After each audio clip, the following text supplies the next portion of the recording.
मेरा नाम है Vivek Bindra, founder and CEO बड़ा बिजनेस .com। क्या है ये बड़ा बिजनेस? ये मेरी कंपनी का नाम है। मैं आप सबका बिजनेस बड़ा करने में आपकी मदद करता हूं। एक छोटे व्यापारी का, एक स्टार्टअप का, एक एमएसएमई या स्मॉल मीडियम एंटरप्राइज को बिजनेस बड़ा करने में जो तकलीफें आती हैं, उसके लिए मैंने एक यूट्यूब चैनल लॉन्च किया था और अपना बड़ा बिजनेस मोबाइल एप्लीकेशन लॉन्च किया है।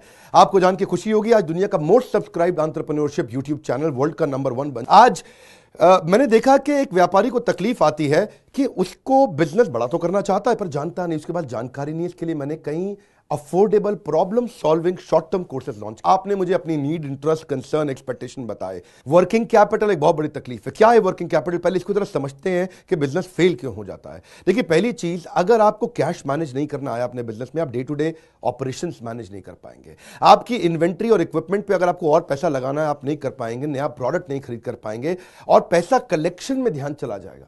यार पैसा आया नहीं, उधारी चला गया, पैसा कैसे निकाल करके लाऊं, सेल्स कैसे बढ़ानी है, इससे ध्यान हट करके पैसे की कमी पे ध्यान ज़्यादा चला जाएगा। थोड़ा सा भी एक साइक्लिकल या थोड़ा सा भी सीजनल या एक सिचुएशनल इंपैक्ट आया ना आपके बिजनेस पे, एक दर्दनाक मौत के चलते आपका बिजनेस बंद हो जाएगा, पेनफुल डेथ हो जाएगी। कभी कभार एक बड़ी ग्रोथ अपॉर्चुनिटी आती है, लेकिन आपको फाइनेंस हैंडल करना नहीं आया था ठीक ढंग से, उसके कारण एक बड़ी ग्रोथ अपॉर्चुनिटी आप मिस कर जाते हैं। ट्रेड डिस्काउंट आपको नहीं मिलते, कैश हाथ में रहना चाहिए। क्या होता है ये वर्किंग कैपिटल का बिजनेस?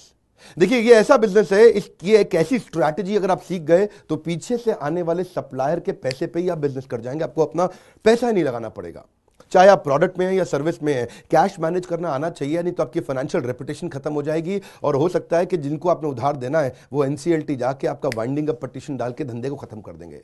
अब वर्किंग कैपिटल के अलावा कुछ टेक्नोलॉजी की समझ बहुत जरूरी है। एक दुकानदार को भी हम चाहते हैं कि वो अपने बिजनेस को ऑटोमेट करना सीखे। क्या होता है ऑटोमेशन बिजनेस का? एक रिटेलर भी जब तक अपने करंट दुकान को ऑटोमेट करके पूरी तरीके से इससे बाहर नहीं निकलेगा, वो गल्ला नहीं छोड़ पाएगा, नेक्स्ट ब्रांच नहीं खोल पाएगा, नेक्स्ट ऑफिस नहीं खोल पाएगा, नेक्स्ट कंपनी, नेक्स्ट फैक्ट्री नहीं डाल पाएगा। आपको ईआरपी और सीआरएम की समझ होनी चाहिए। टेक्नोलॉजी क्या होती है मेरे बिजनेस के अंदर, कौन सी टेक्नोलॉजी चाहिए, मैं कैसे सर्विसेज और प्रोक्योरमेंट को कंट्रोल कर लूं, मैं कैसे पेमेंट मेरी किसको देनी है, किससे लेनी है। मेरे पास एक शीट पे हर समय पता होना चाहिए मेरा एक्सपेंडिचर कितना हुआ है, कितना स्टॉक फालतू पड़ा हुआ पीछे, इन्वेंट्री कितनी पड़ी है, मेरी कॉस्टिंग क्या है, प्राइसिंग क्या है, मार्जिन कितने हैं, वेस्टेज कितनी हो रही है, मेरा कैश फ्लो के ऊपर मुझे टैक्सेशन की क्या तैयारी करनी है, बैंक की ट्रांजैक्शंस क्या हो रही हैं, मेरे को कैसे अपनी सेल्स का प्रोजेक्शन डालना है, इंसेंटिव को कैसे डिस्ट्रीब्यूट करना है, डिस्ट्रीब्यूटर से कैसे डील करना है, फ्रेंचाइजी को कितना पैसा देना है, कितना लेना है, सारी चीज एक शीट पे, सीआरएम और ईआरपी। इसके ऊपर हमने एक छोटा कोर्स बनाया, एक ऐसा कोर्स जो कि 2 महीने में आप सीख सकते हैं, कहीं पे भी बैठ के, किधर भी, अपनी कन्वीनियंस, अपनी ईज के मुताबिक। अभी तक मैंने आपको 2 कोर्स समझाए थे, एक वर्किंग कैपिटल और एक ईआरपी और सीआरएम। अब एक और है, फाइनेंस फॉर नॉन फाइनेंस। आप में से कई व्यापारी है जिन्होंने चार्टर्ड अकाउंटेंसी नहीं करी है, जो एमबीए नहीं है फाइनेंस के अंदर। और जब आपने एमबीए फाइनेंस पढ़ा ही नहीं, चार्टर्ड अकाउंटेंसी पढ़ी नहीं, तो आपको बेसिक चीजें हैं। देखिए, फाइनेंस के अंदर 3 चीजें आनी जरूरी है। एक है कि आपको पीएनएल अकाउंट समझ में आना चाहिए, आपका प्रॉफिट एंड लॉस अकाउंट क्या है, आप रोज कितना प्रॉफिट कर रहे हैं, पिछले महीने कितना प्रॉफिट किया, एग्जैक्टली आपको नहीं पता होगा। मैं जितने व्यापारियों से मिलता हूं ना, मैं उनसे पूछता हूं एग्जैक्टली पिछले महीने का आना पाई प्रॉफिट मुझको एक लाइन में बता दो कितना था, उनको मालूम नहीं रहता है।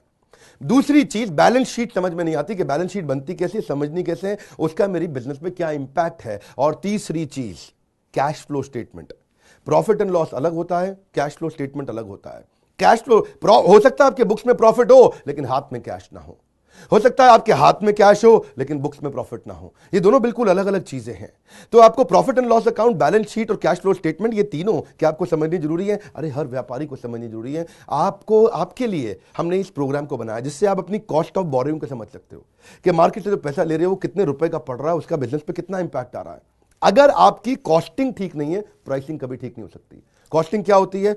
एक आपने जूस की बोतल बेची, एक्चुअली वो बोतल बनाने में कॉस्ट कितनी आ रही है, तो वो एक पर यूनिट कॉस्टिंग कैसे निकाली जाती है। साधारण हिंदी भाषा में लोगों को सिखाने वाला कोई कोर्स एग्जिस्ट ही नहीं करता था। हिंदुस्तानी व्यापारियों को मद्देनजर रखते हुए उनकी प्रॉब्लम्स को इकट्ठा करके, इसलिए हमने इसको नाम दिया है प्रॉब्लम सॉल्विंग कोर्सेज। इसमें रियल एग्जांपल्स डाले हैं, इसके अंदर केस स्टडी डाली हैं, इसके अंदर इंप्लीमेंटेशन के लिए आपको हमने असेसमेंट्स दिए हैं, एनिमेशन हर वीडियो के अंदर डाल दिया, रीडिंग मटेरियल डाल दिया ताकि रीइंफोर्समेंट हो जाए। आपको जब मन करे तब एक्सेस करो, आप जाके रीविजिट करो, फिर से जाके रीबिल्ड करो अपनी अंडरस्टैंडिंग को दोबारा पढ़ के। और मैंने ही खुद मिल करके अपने बेस्ट देश के ट्रेनर्स के साथ इन सारे कंटेंट को तैयार करा। मैं आपको फिर से सुझाव दे रहा हूं, सफलता को डिले मत करो।